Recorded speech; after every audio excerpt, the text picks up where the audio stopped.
서해 바다 특히 백령도 주변에 막대한 양의 천연가스와 석유가 매장돼 있을 것으로 추산되면서 북한 중국 당국 심지어 미국에서도 심상치 않게 움직이고 있습니다.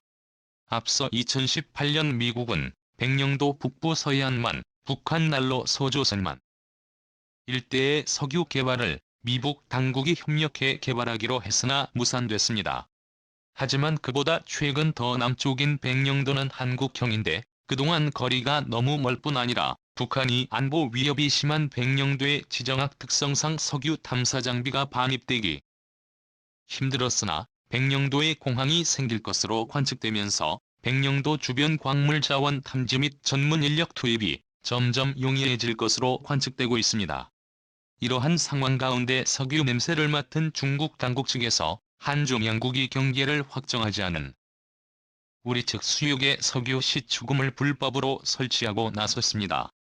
국토전략기기 중국이 한국 바다에 석유 시추공을 꼽자 당장 철거하지 않으면 폭파시키겠다고 엄중 경고가 나와야 한다는 목소리가 높아지고 있습니다. 지난 3주 전 서해 바다에서 한미연합군이 항공모함을 동원한 해상공중훈련을 진행한 이후로 중국 당국이 서해에 우리나라 제2관구의 석유 시추공을 꼽았습니다. 나날이 높아져가는 석유와 천연가스를 채굴하기 위한 시설로서 서해 바다에는 이미 막대한 양의 석유가 나오고 있는 상황입니다. 중국 쪽의 바레맘과 북한 쪽의 서조선만 일대에서는 막대한 양의 석유가 채굴되면서 북한이 속만 깔고 있는 사이에 중국 당국이 모든 석유와 천연가스를 채굴해가며 서해의 알토란 같은 석유와 천연가스가 족족 중국에 의해 빨려나가는 상황입니다.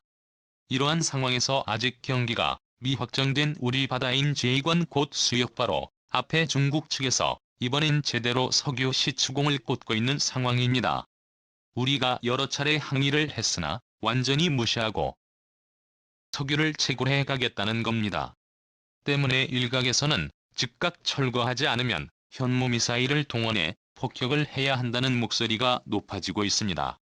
군사적으로 나와야 한다는 이유는 이곳이 아직 경과 없는 잠정 수역 즉 우리의 바다로 볼 수 있을 뿐 아니라 중국은 석유 시추 장비를 군사시설 오프쇼어로 활용해 한미연합 당국의 군사활동 동태를 감시하고자 한다는 보고가 나오고 있기 때문입니다. 이러한 중국 측의 시설을 철거하지 않으면 각종 사드와 같은 군사장비 레이더를 동원해서 우리나라 산업시설이 밀집한 서해안, 평택 일대에 집중 공격을 가할 수 있어 매우 위협적인 상황이 연출될 수 있습니다. 현재 중국 당국은 서해에 124도선을 수직으로 일방적으로 그어놓고 백령도 바로 앞바다까지 자국의 영해처럼 선을 그어버린 상황입니다. 한국이 훨씬 해안선이 복잡하고 힘이 더 많이 튀어나와 있는데 바다의 면적은 형편없이 적은 상황인데요.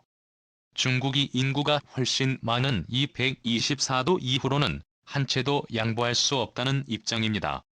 124도 섬과 가까운 백령도에는 매일마다 중국 해군의 대형 군함이 등장해서 사실상의 무력 시위를 하고 돌아가는 사상 초유의 지경에 이르는 상황입니다.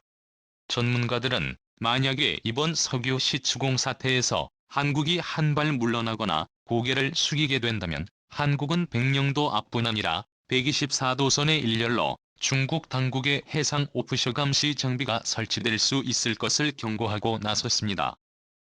서해 바다는 수심이 깊지 않기 때문에 석유 시추공이라는 명목으로 124도선을 따라 일렬로 해상 말뚝을 박는 것이 가능하고 한국과 미국을 상시 감시할 수 있게 되는 상황이 만들어지고 있다는 건데요. 이미 제7관구 인근 동진하해에서는 중국 당국의 해상 석유 시추공이 너무 촘촘하게 박혀있어 선박들의 통행까지 불편한 수준으로 밀도 높게 설치돼 있는 상황입니다. 실제 중국 당국은 한국과 미국의 잠수함을 탐지하기 위해서 이 여도 근처에 5개 한중 잠정 조치 수역에 총 8개의 잠수함 탐지 장비로 의심받는 대형 부표를 설치해 국제적인 비난을 받은 적이 있습니다. 중국이 서해를 위협하는 상황에서 백령도 비행장 건설 사업이 주목받고 있습니다. 백령도 주변은 서해에서 가장 많은 석유와 천연가스가 매장돼 있을 것으로 추산되는 지역이지만 주변에 북한과 중국이 그어놓은 124도선으로 인해 쉽게 개발이 어려웠습니다. 아직까지 몇 큰고인지도 번호도 매겨져 있지 않은 상황입니다. 그뿐 아니라 인천항에서 백령도까지 가려면 무려 4시간이나 소요돼 한국에서 가장 소외된 섬으로 불렸고 석유 탐지나 광물 자원 개발 등을 위한 전문 인력의 파견 역시 쉽지 않았습니다. 그럼에도 불구하고 백령도는 지정학적 위치 특성상 군사적으로 특별 관리되어 온 핵심적 안보 거점이었습니다. 그런데 최근 백령도의 비행장 건설 계획이 탄력을 받으면서 우린 2025년에는 착공을 하여 2017년에 운항이 가능하도록 시도하고 있습니다. 이렇게 되면 손쉽게 서해 바다, 그 중에서도 안보 위협에 노출이 심한 서해 최북서단 지역의 안보 환경이 크게 개선될 뿐 아니라 중국 당국의 불법 시추 장비나 한미 해군의 잠수함을 탐지하는 중국의 불법 투표 등의 설치 역시 효율적으로 감시할 수 있을 것으로 관측됩니다. 무엇보다 기대되는 점은 백령도 인근 서해안만에 있을 것으로 알려진 어마어마한 양의 천연가스와 석유 자원에 좀 더 쉽게 다가갈 수 있습니다. 그동안 백령도 주변 해역에는 막대한 양의 석유 자원이 있을 것으로 예상돼 북한 쪽 수역에서는 2018년부터는 미국과 북한 당국이 함께 공동 개발을 하기로 추진하였으나 급속한 북미 관계 냉각으로 잠시 중단된 상황입니다. 그러나 백령도는 엄연한 대한민국 관할의 영토이자 주변 수역은 엄연한 한국 관할의 영해로서 석유 자원을 개발하게 될 경우 온전히 한국의 자원이 될 수 있습니다. 특히 남북 접경의 NLL 지역 일대는 서해안만보다 더 많은 양의 천연가스 혹은 석유가 매장돼 있을 것이란 분석이 나오는 지역입니다. 대해에서는 공룡 발자국 화석들이 쉽게 발견될 정도로 지질학적으로 석유와 천연가스가 발견되기 쉬울 뿐 아니라 항공위성 관측 장비로 천연자원 매장 규모를 알 수 있는 구소련의 탐지 장비로도 서해안 일대에 막대한 양의 석유가 매장돼 있다는 보고가 나오고 있는 상황입니다. 이러한 상황에서 갑자기 중국 측에서 아직 한중 간의 경계가 확정되지 않은 우리제의 광구 부근의 석유 시추공을 고보면서 서해안 일대에 엄청난 긴장감이 형성되고 있습니다.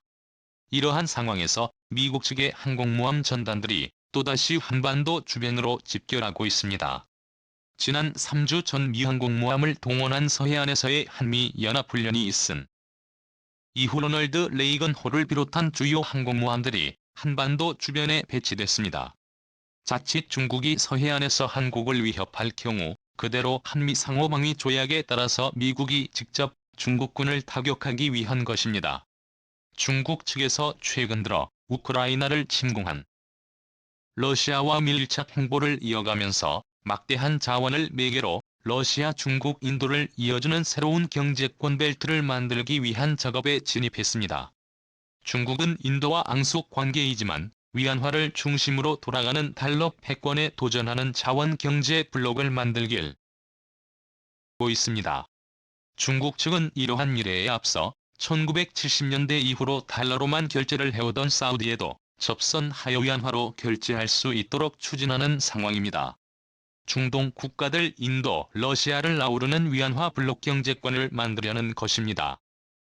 여기에 서해에서 만들어지는 천연가스까지 확보를 하게 된다면 중국은 미국이나 서방 진영에 필요 없는 독자적인 세계 경제 블록을 만들어 세계를 또 다른 냉전의 구도 안으로 밀어넣을 수 있다는 우려가 나오는 상황입니다.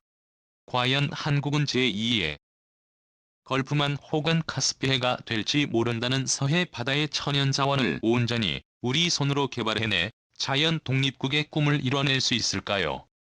국토전략 전략이 오늘은 이것으로 마치겠습니다.